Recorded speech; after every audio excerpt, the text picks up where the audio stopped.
Assalamualaikum warahmatullahi wabarakatuh. Apa kabar teman-teman? Bertemu lagi dengan saya Endah. Dan kali ini kita akan membahas materi fisika tentang cermin cembung atau convex mirror. Apa itu cermin cembung atau convex mirror? Cermin cembung atau convex mirror adalah cermin di mana bagian mengkilapnya itu berbentuk cembung. Nah, cermin cembung atau convex mirror adalah cermin negatif. Kenapa? Karena titik fokusnya selalu berada di belakang cermin, sehingga jarak fokus atau focal length-nya selalu bernilai negatif. Oke, cermin cembung adalah cermin yang bersifat menyebarkan cahaya atau divergen. Nah, untuk benda di depan cermin cembung akan selalu menghasilkan bayangan atau image maya tegak diperkecil atau virtual upright diminished. Oke, nah di sini adalah 3 sinar utama pada cermin cembung. 3 sinar utama cermin cembung ini diperlukan untuk menentukan jalan sinar pembentukan bayangan pada cermin cembung. Oke, dan untuk menggambar pembentukan bayangan minimal harus dipakai 2 sinar utama. Sinar utama yang pertama, sinar sejajar sumbu utama dipantulkan seolah-olah berasal dari fokus. Nah, sinar datang itu selalu kena ke ujung benda ya teman-teman. Sinar datang sejajar sumbu utama dipantulkan seolah-olah dari focal length-nya, titik fokusnya. Oke.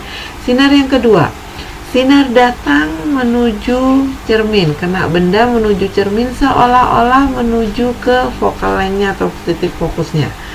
Tapi di cermin dipantulkan sejajar sumbu utama. Yang ketiga, sinar datang seolah-olah menuju ke pusat kelengkungan cermin atau pusat radius cerminnya R dan dipantulkan melalui titik itu juga. Oke. Nah, dan untuk rumus-rumus pada cermin cembung sama dengan rumus yang dipakai pada cermin cekung, yaitu 1/SO ditambah 1/SI sama dengan 1/F, di mana M adalah tanda mutlak SI per SO sama dengan HI per HU. Nilai R selalu 2 kali F, sehingga F adalah setengah kalinya R. Di sini keterangannya SO itu jarak benda, object to mirror, SI jarak bayangan, image to mirror, M itu perbesaran, dibesarkan berapa kalinya, HO itu tinggi benda, HI tinggi bayangan, R itu jari-jari kelengkungan cermin atau radius, dimana F adalah jarak fokus atau focal length-nya. Oke, selanjutnya kita akan langsung ke contoh soalnya. Oke, ini contoh soal yang pertama. Sebuah benda berada 20 cm di depan cermin cembung, terbentuk bayangan maya yang pada jarak 15 cm. Yang ditanya berapa jarak titik api cermin tersebut dan berapa perbesarannya. Oke, dari sini kita tahu benda berada 20 cm di depan cermin cembung, berarti SO-nya nilainya positif sama dengan 20 cm. Kita tahu positif karena infonya berada di depan cermin cembung. Oke ya. Bayangan maya berarti SI-nya nilainya negatif karena di sini disebutkan bayangan maya pada jarak 15 cm. Bayangan maya. Kalaupun di soal tidak disebutkan bayangan itu maya, setiap benda di depan akan menghasilkan bayangan yang maya tegak diperkecil, sehingga SI-nya adalah negatif 15. Yang ditanya adalah jarak titik api. Jarak titik api itu F, fokus, jarak fokus atau focal length. Oke. Dan berapa perbesarannya? M. M-nya berapa? Nah, kita mulai cari ya teman-teman. Mencari F, rumusnya sama 1/SO ditambah 1/SI sama dengan 1/F. Kita masukkan 1/20. Nah, SI-nya kan negatif, berarti di sini min 1/15 sama dengan 1/F. Kita samakan penyebutnya ya teman-teman, 20 sama 15, KPK-nya adalah 60. Nah, sehingga penyebutnya jadi 60. 60 bagi 20, 3 kali 1, 3. Min 60 bagi 15, 4 kali 1, 4. Jadi 3 min 4 per 60 per 1 F. Tinggal kita hitung. Min 1, 3 min 4, min 1 per 60 sama dengan 1 per F. Kita kali silang sehingga F nilainya sama dengan min 60 cm. meter begitu. Saya cari fokusnya ya teman-teman. Terus kita cari M nya sekarang. M itu rumusnya tanda mutlak SI per SO. Nah, sama dengan SI nya min 15 per SO nya 20. Ini tanda mutlak namanya teman-teman. Nah, disederhanakan 15 per 20 sama-sama bisa dibagi 5. 15 dibagi 5 3, 20 dibagi 5 4. Jadi min 3 per 4. Nah, ini adalah tanda mutlak ya teman-teman. Jadi angka yang keluar dari tanda mutlak itu nilainya selalu positif. Jadi M nya adalah 3 per 4 kali begitu. Nah, kita lanjut ke soal yang kedua. An object of 2 cm height is placed 5 cm in front of a diverging mirror of 10 cm focal length. Draw a ray diagram to find the position of the image. Describe the characteristic of image to find the height of image. Yaitu artinya benda tingginya 2 cm diletakkan di depan cermin divergen yang jarak fokusnya 10 cm. Kita disuruh cari gambar jalan sinarnya untuk mendapat bayangan, sifat bayangan, dan tinggi bayangan. Oke. Kita tulis dulu yang diketahui. 22 cm height of image berarti objek. Height objeknya 2 cm. Place 5 cm in front of. Jadi diletakkan 50 cm di depan cermin, berarti SO nya adalah 5 cm. Dimana focal length atau jarak fokusnya adalah 10 cm. Nah, di sini yang harus teman-teman perhatiin. Dia bilang diverging mirror atau cermin divergen. Cermin divergen itu adalah cermin cembung, sehingga nanti jarak fokusnya ya teman-teman, nilainya itu nggak boleh cuma 10 tapi min 10, karena untuk cermin cembung fokusnya selalu negatif. Oke, yang soal yang pertama, draw a ray diagram to find the position of image. Nah, yang kedua, describe the characteristic. Yang ketiga, find the height of image. Untuk menggambar, jadi nanti teman-teman bikin sumbu utamanya. Nih, bikin sumbu utama. Kemudian kita bikin cermin cembungnya. Nih, cermin cembung. Nah, di sini namanya cermin cembung. Yang mengkilat itu bentuknya cembung. Oke, di sini fokus, di sini M atau R, sama aja ya teman-teman. Terus bendanya 5 cm di depan cermin. Nah, di depan cermin nggak ada aturan ya. Di sini sama, dari cermin ke F itu ruang 1, F ke M ruang 2, M ke dan lebih gede dari M itu ruang 3, yang sebelah sini ruang 4. Cuma bedanya sama cermin cembung, kalau ruang 1, 2, 3 berada di belakang cermin, ruang 4 ada di depan cermin. Kebalikan sama cermin cekung. Kalau cermin cekung 1, 2, 3 ada di depan cermin, ruang 4 di belakang cermin. Tapi kalau untuk cermin cembung, ruang 1, 2, 3 di belakang cermin, ruang 4 di depan cermin. Jadi kalau kita 5 cm di depan cermin, berarti ini di depan 5 cm. Nah, kita akan bikin bayangannya. Jalan sinar yang pertama berarti kita pakai sinar utama yang pertama. Apa sinar utama yang pertama? Sinar datang sejajar sumbu utama nih, sejajar sumbu utama. Jadi datang itu kena benda sejajar sumbu utama menuju ke cermin. Oke. Sampai di cermin dia dipantulkan. Nah, dipantulkannya nggak boleh ngasal. Dipantulkannya seolah-olah berasal dari fokus. Jadi seolah-olah berasal dari fokus. Pantulkan. Nah, seolah-olah berasal dari fokus. Nah, di sini teman-teman putus-putus karena dia berada di belakang cermin. Nah, dipantulkan seolah-olah, ini dipantulkan sama cermin. Nah, sinar pantulnya ini seolah-olah berasal dari fokus. Itu sinar utama yang pertama. Terus sinar utama yang kedua, sinar datang berarti harus kena ujung benda, seolah-olah menuju fokus. Jadi sinar datang, nih, dia datang seolah-olah menuju fokus.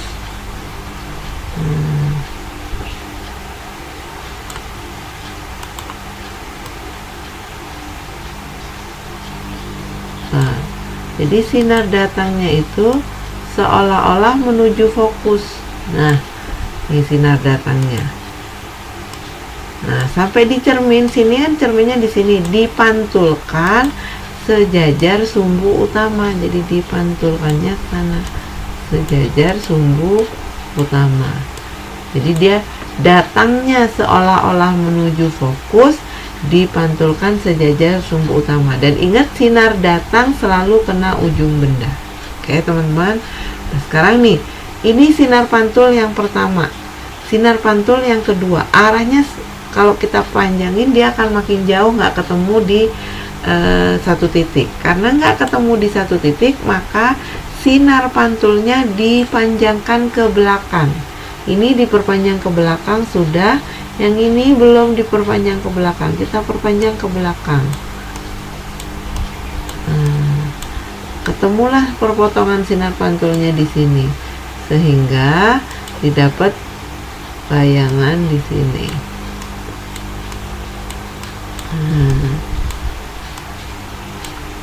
Oke, bayangannya di belakang cermin. Nah, sehingga sifatnya kita bisa deskripsikan sifatnya teman-teman. Apa sifatnya ini? Yang A sudah. Oke. Nah, dari gambar ini kita bisa ketemu yang B. Apa sifatnya teman-teman? Di belakang cermin berarti sifatnya adalah maya atau virtual. Terus tegak. Kenapa tegak? Searah dengan bendanya. Bendanya menghadap ke atas, dia juga menghadap ke atas panahnya. Terus diperkecil atau dimini. Jadi kalau kita describe-kan, karakteristik image-nya adalah maya karena terbentuk bayangan di belakang cermin, tegak, diperkecil begitu. Oke ya teman-teman. Terus disuruh cari tinggi image-nya. Nah, sekarang kita mulai cari tinggi image-nya. Oke, untuk tinggi image teman-teman, kita harus cari nilai SI-nya dulu. Jadi di sini ada SO, ada F, jadi kita cari nilai SI-nya dulu. 1/SO ditambah 1/SI sama dengan 1/F. Kita masukkan 1/5 ditambah 1/SI sama dengan min 1/10. Oke, tinggal kita hitung ya teman-teman. Nah, ini 5. Jadi mencari 1/SI-nya, 1/SI sama dengan min 1/10 min 1/5. Ya. Terus kita samakan penyebut. 1/SI sama dengan, kita samakan penyebut 10 sama 5, KPK-nya 10. 10 dibagi 10 1. 1 kali min 1, berarti ini min 1. Nah, 10 bagi 5 2. 2 kali 1 2. Berarti kita akan dapat 1/SI sama dengan min 3/10. Sehingga kita akan ketemu nilai SI-nya min 10/3 cm. Itu adalah SI-nya. Terus mencari tinggi image-nya gimana? Kita pakai rumus M sama dengan SI per SO sama dengan HI per HO. Dan tinggal kita masukkan SI-nya min 10/3, berarti min 10/3 per SO-nya 5 sama dengan HI-nya nggak tahu, HO-nya 2. Nah, ini kan negatif teman-teman, tapi ada tanda mutlak, berarti menjadi positif ya. 10/3 di per 5 berarti sama aja 10/3 dibagi 5, artinya dikali 1/5. Nilainya sama dengan HI per 2. Ini tinggal kita hitung 10/3 dikali 1/5. Nih, kita coret dapat 2. Jadinya 2/3 sama dengan HI per 2. Tinggal kita kali silang. 3HI sama dengan 4, sehingga nilai HI nya sama dengan 4/3 cm. Atau 4/3 itu 1/3 cm. Begitu. Bisa ya teman-teman ya. Oke, selanjutnya kita akan masuk ke contoh soal yang ketiga. Nah, di sini sebuah benda maya berada 120 cm di belakang cermin yang jari-jari kelengkungannya 80 cm. Di manakah letak benda? Maaf, ini di manakah letak bayangan ya teman-teman? Ini adalah yang ditanya adalah bayangan. Oke. Sebuah benda maya berarti SO. SO-nya maya berarti negatif 120 cm. Nah, di mana jari-jari kelengkungannya adalah 80 cm, berarti R adalah 80 cm, sehingga dari sini kita tahu fokusnya adalah setengahnya, jadi min 40 cm.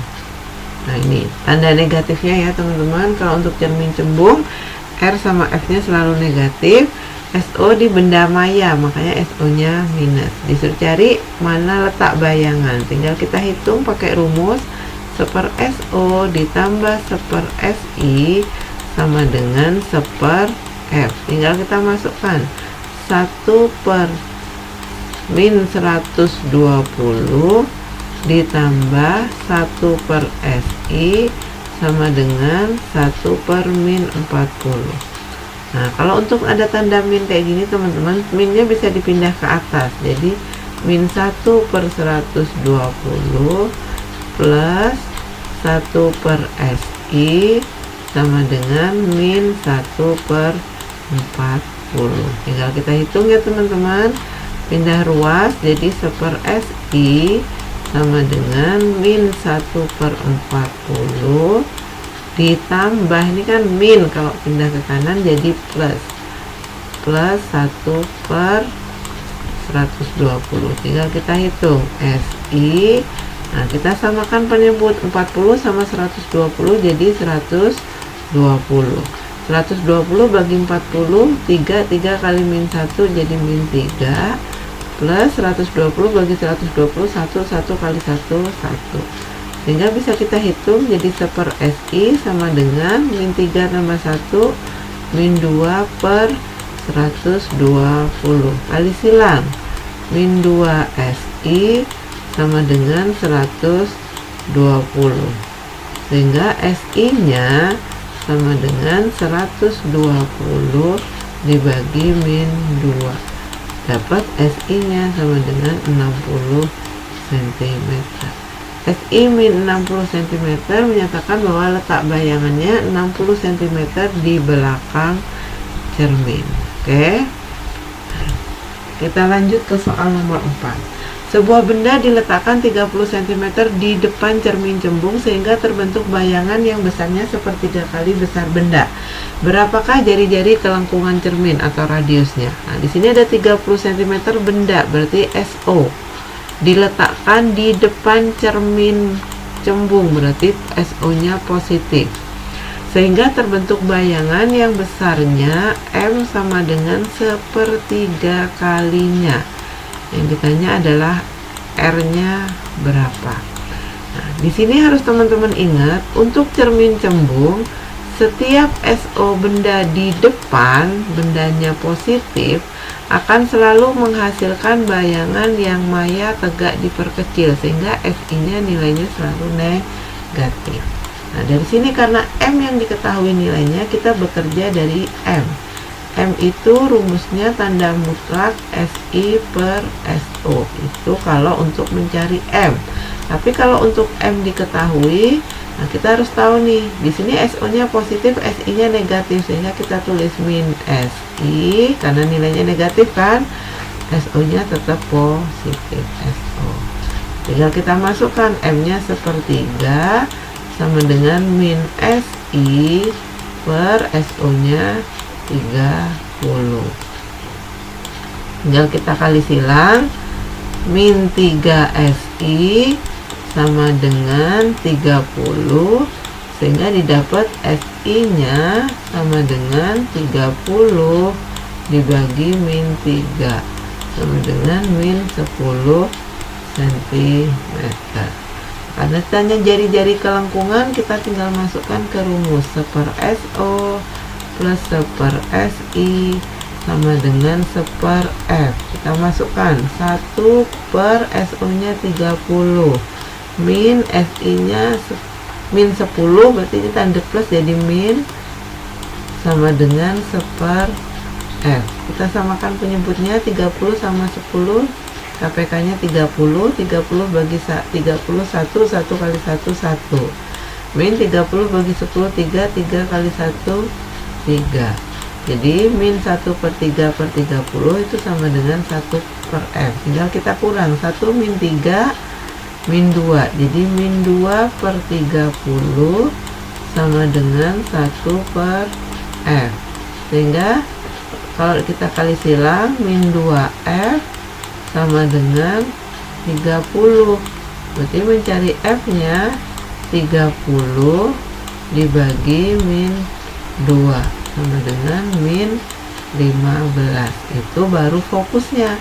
Yang ditanya R ya teman-teman, R itu adalah 2 kali fokus sama dengan 2 kali min 15 sama dengan min 30 cm, seperti itu.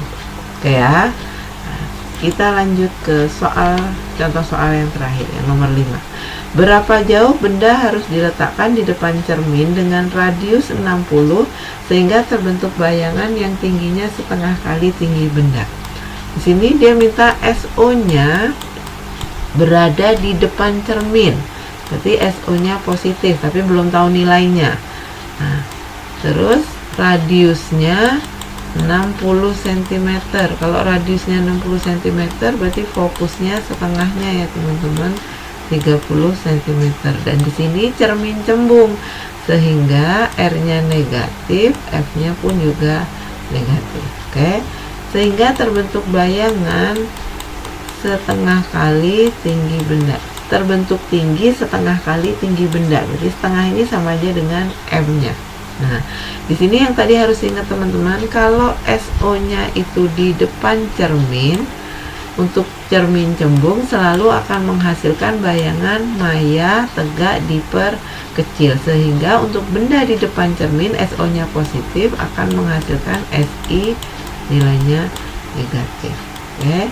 Nah, ini cara pengerjaannya kembali sama kayak contoh sebelumnya nomor 4 ya teman-teman. Jadi kerjanya kita dari M SI per SO.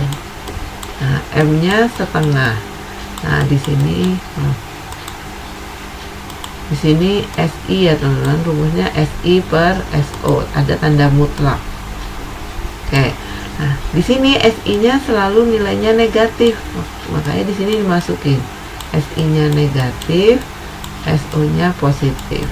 Jadi setengah sama dengan min SI per SO. Tinggal kita kali silang, SO sama dengan min 2 SI. Nah, seperti ini. Jadi kita akan dapat SO sama dengan min 2 SI. Sudah kita kerjakan pakai rumus 1 SO ditambah 1 SI sama dengan 1 F. Nah, kita masukkan SO-nya diganti dengan min 2 SI ditambah 1 SI sama dengan 1 min 30. Tadi udah di info di depan ya teman-teman, kalau minnya di bawah kayak gini bisa dipindah ke atas. Jadi min 1 per 2SI ditambah 1 per SI sama dengan min 1 per 30. Tinggal disamakan, ini jadi 2SI.